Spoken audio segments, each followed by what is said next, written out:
नमस्कार शेतकरी मित्रांनो, सत्याची शेती या यूट्यूब चॅनलमध्ये आपले स्वागत आहे। आज आपण 35 ते 40 दिवसात शेतकऱ्याला मालामाल करणारी दोन अशी पिके पाहणार आहोत।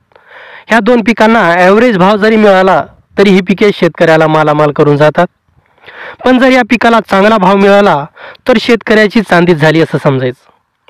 ती पिके कोणती आहेत ते आपण या व्हिडिओत पाहणार आहोत।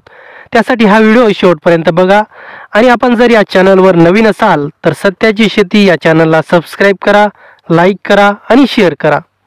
तर चला आपण ती पिके कोणती आहेत ते पाहूयात। ती पिके कोणती आहेत, त्या पिकांची लागवड कशी करायची, खत व्यवस्थापन कसं करायचं, पाण्याचं व्यवस्थापन कसं करायचं, या सगळ्या गोष्टी आपण आज पाहणार आहोत। उन्हाळ्यात पाण्याची कमतरता असते, वातावरण गरम असतो आणि शेतकऱ्याचा उत्साह सुद्धा कमी असतो। या गोष्टी शेतकऱ्याला सतावतात। तर शेतकरी मित्रांनो, आपण शेतात काय पिकेल यापेक्षा बाजारात काय विकेल याचा अंदाज घेऊन आपण शेती केली तर आपण नक्कीच फायद्यात राहू। तर चला आपण त्या पिकाविषयी जाणून घेऊयात जी आपल्याला 35 ते 40 दिवसात मालामाल करेल। पहिलं पीक आपण बघूयात, मेथीचं पीक। याच्या आधी तुम्ही मेथीचं पीक घेतलेलं असेल, पण ती घेण्याची एक वेगळीच पद्धत आहे। ती पद्धत आपण पाहूयात। भाजीपाला पिकात मेथी ही लोकप्रिय भाजी आहे। मेथीचा वापर आहारात केल्यावर आपल्या शरीराला चांगले फायदे होतात। यात केस गळणे थांबते, कान, हृदय, पोटाचे आजार, डायबिटीज, लिव्हर व त्वचा यावर मेथी हे गुणकारी ठरते। या भाजीला हंगामानुसार भाव मिळत असतो। या भाजीला वर्षभर मागणी असते, त्यामुळे मेथी पिकाची लागवड करून उत्पन्न मिळवणं हे सोपं आहे। मेथी या पिकाला वातावरण कसे लागते, तर महाराष्ट्रात कुठेही मेथीचं पीक आपण घेऊ शकतो। त्यासाठी जमीन मध्यम व पाण्याचा चांगला निचरा होणारी पाहिजे। मेथीचे दोन प्रकार असतात। पहिला प्रकार कसुरी मेथी आणि दुसरा प्रकार गावठी मेथी। कसुरी मेथीची वाढ हळूहळू होते आणि ती सुगंधी व खायला चवदार होते। आता याची लागवड करण्याची पद्धत बघूयात। याची लागवड करण्यासाठी 3 बाय 2 चा सपाट वाफा तयार करून घ्यायचा आहे आणि 20 ते 25 सेंटीमीटर अंतरावर ते बी पेरायचं आहे।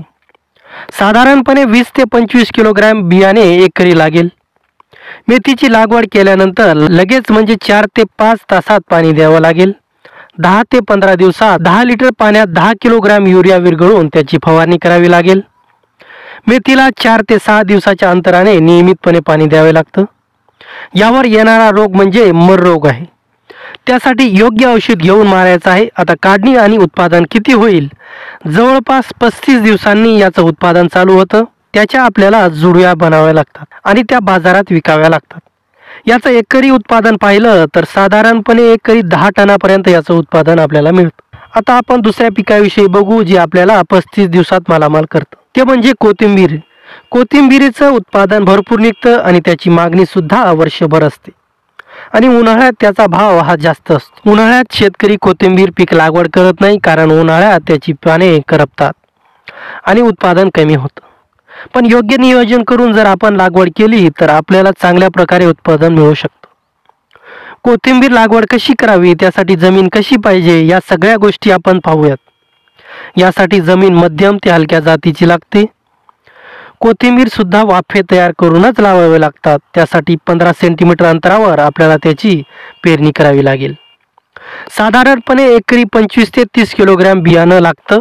याचं बियाणं म्हणजे धने असतात। धन्याला भिजवून ओल्या पोत्यात ठेवावे, जेणेकरून त्याची उगवण क्षमता लवकर होईल। याला पाणी 4 ते 5 दिवसात द्यावं लागेल। यावर येणारा रोग म्हणजे मर रोग। यासाठी चांगलं औषध घेऊन फवारणी करावी। याची काढणी आणि उत्पादन 40 दिवसात येते। याचं उत्पादन अंदाजे एकरी 3 ते 4 टनापर्यंत होते। व्हिडिओ आवडला असेल तर नक्कीच लाईक करा आणि नवीन असाल तर चॅनलला सबस्क्राइब करा आणि शेअर करा। धन्यवाद।